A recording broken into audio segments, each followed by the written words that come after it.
Hi there and welcome to Module 2, where we're going to be talking about why you need to be premium in your dog walking business. Being premium and charging premium prices is something that scares off a lot of people. They think that they have to go in low, they think that they have to go cheap until they've built up a reputation and they've built up a name, but this is a huge mistake. And almost all dog walking business owners make this mistake. They look around their town, they look around at other dog walkers in their town, and they see what they're charging for their services, and they see what they're offering for their services, and they charge a similar amount of money, and they offer a similar kind of service. And then they wonder why it's so difficult for them to stand out from the competition and make money, when really all they've done is they've pitched themselves slap bang in the middle of the market. Or, as often happens, even worse, they will think that they don't have as much experience as the current dog walkers in their town, so they'll pitch their services at a price point which is even lower than that. Yeah, and this is a huge mistake, because if experience is the marker for how much you can charge, well, you'll never be as experienced as the person who's been doing dog walking in your town for 5 or 10 years. They're always going to be 5 or 10 years more experienced than you are. So it's not about the experience that you've got at dog walking which will determine the price that you can charge for your dog walking service. I mean, obviously you should have a certain level of expertise. The dog should be safe in your care, you should have a rudimentary knowledge of dog training, and you should know what it takes to keep dogs safe and what you need to do with your dogs when you're on the walk. But what you charge for those services is entirely up to you. You get to decide which part of the market you want to operate on.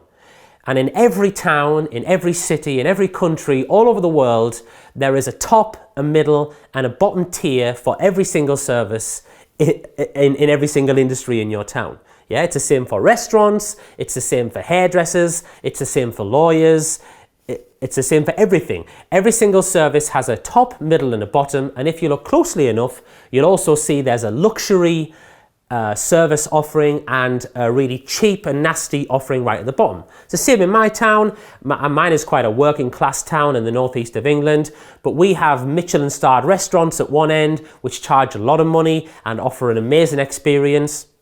And we also have cheap and nasty pubs and restaurants that serve all-day breakfasts for £1 each and don't make any money, and they get all the worst kind of clients going in there. And this is exactly the same with dog walking too. You know, you get to decide which end of this market you choose to operate in, and that will determine which kind of clients that you get coming into the business too. And it's a strange kind of quirk of pricing that the more you charge for something, the better people think it will be.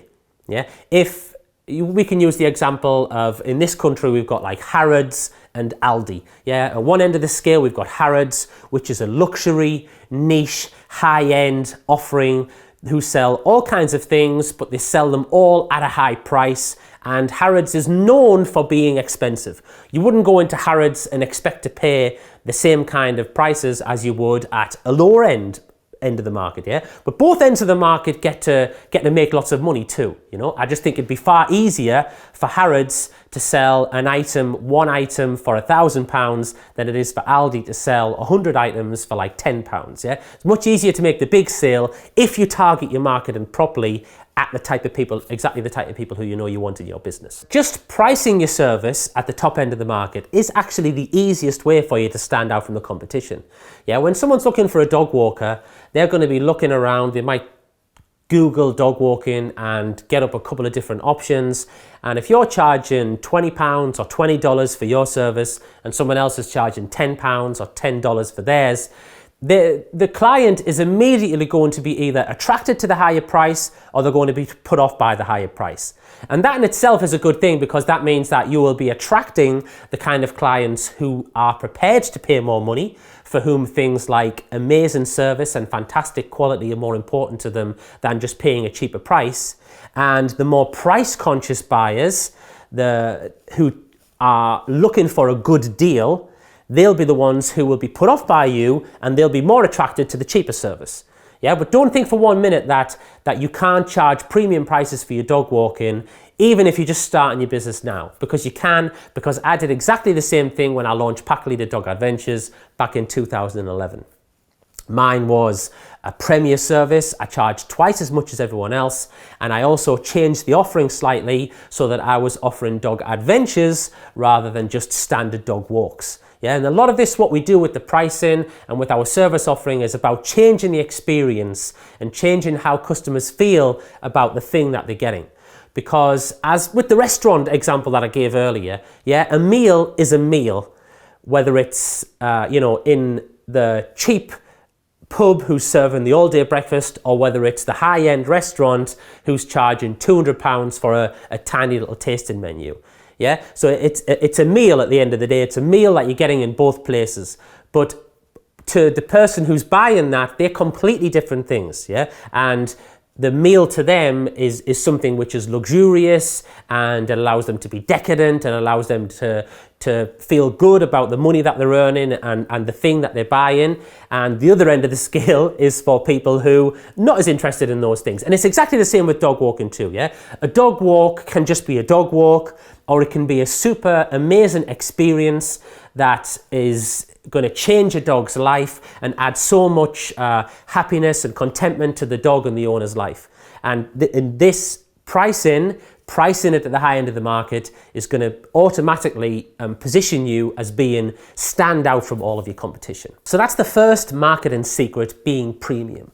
And if you like that one, then you'll love the next one even more, because this also ties in really well with something that I did in my own business, where I didn't just offer walks, I offered adventures, and this is being specialized. So we're going to talk about how you need to be specialized and why you need to be specialized in the next module. But I'm going to give you an action point at the end of every module. And this action point for being premium is to put your prices up by 10% straight away. Or if you're just starting a dog walking business, I would highly recommend that you position your business as being better than everybody else by charging more than everybody else from day one. And this will transform your business. A lot of the success that I've had with my own business, where now I've got podcasts and books and staff and online dog training programs, a lot of this came about because I was able to invest more money in my business because I was charging premium prices from day one. So get your prices put up now, at least by 10% and possibly even more.